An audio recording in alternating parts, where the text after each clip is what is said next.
In a last-ditch effort to score, I switch my overhook to belt grip and look for an uchimata that takes us out of bounds. Roll as I scissor my legs to get up and go straight into a double leg since I had access to both of his legs. My right thigh is getting super tired from him smashing my shin, and I almost let him pass before I bellied down to stand back up and prevent him from scoring. As we start the finals match, I immediately look for ashi garami to go for a butterfly ashi ankle lock. I get double leg control, but he's on the wrong hip, so I need to elevate him to get him on the same hip as the foot that I'm attacking. I'm having a hard time, so I get a scoop grip on the side I was attacking to switch to X guard, but then since he stood up, I use that to elevate him and set him back down to attack the ankle again.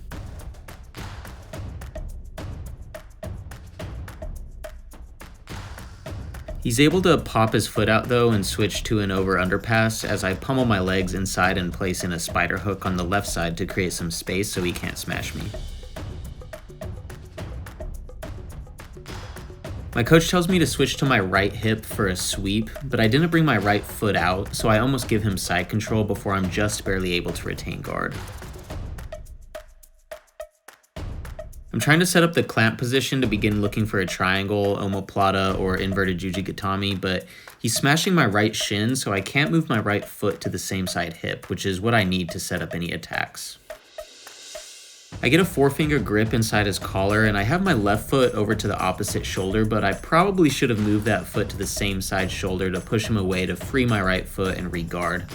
I get tunnel vision though and try to set up a triangle without properly setting up the clamp first.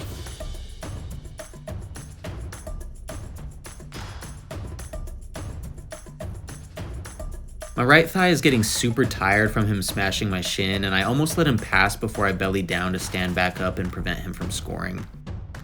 He's got an underhook, so I push off his hips to create space and get to a collar tie, and then pull right back into ashi garami and switch to butterfly ashi to come up for a sweep, but we're out of bounds so the ref resets us.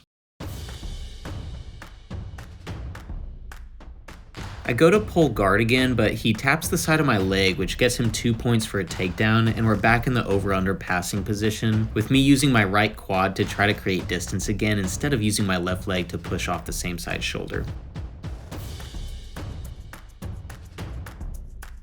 I briefly switched the right leg to an inside hook, and I should have used my left leg as a high knee shield for butterfly half, but I retract my right leg and he goes right into a split pass.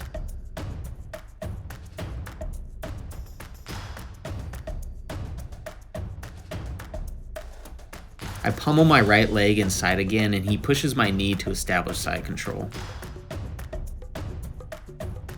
I have an underhook with my left arm and use that to belly down, being super cautious as he looks for a Kimura grip and back control, but I turtle and roll through to reestablish half guard, and then I get cross-faced. I briefly look for a knee lever sweep, but his base is super low.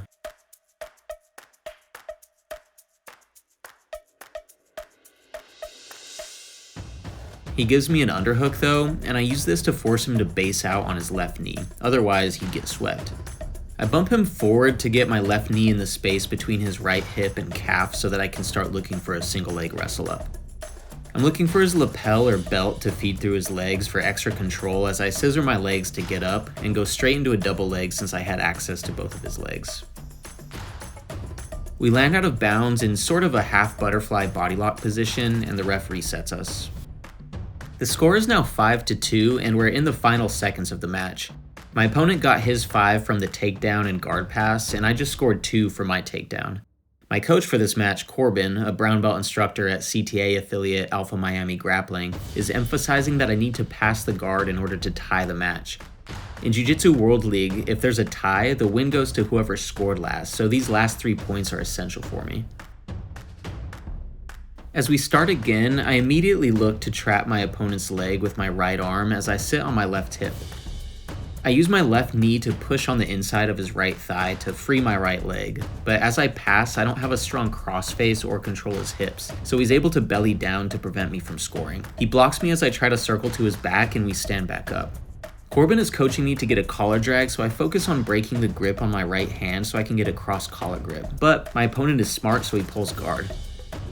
I free my right leg again without a good crossface, and he has an underhook, so he's able to belly down, and he blocks my right hip to prevent me from circling to the back. In a last-ditch effort to score, I switch my overhook to belt grip and look for an uchimata that takes us out of bounds. I also failed to trap his right arm, so he's able to post and land on my back. Even if I were to have scored here, the match still would have been 5-4, giving him the win anyway. And that's it for this one. Thanks for watching, and I'll catch you guys in the next one.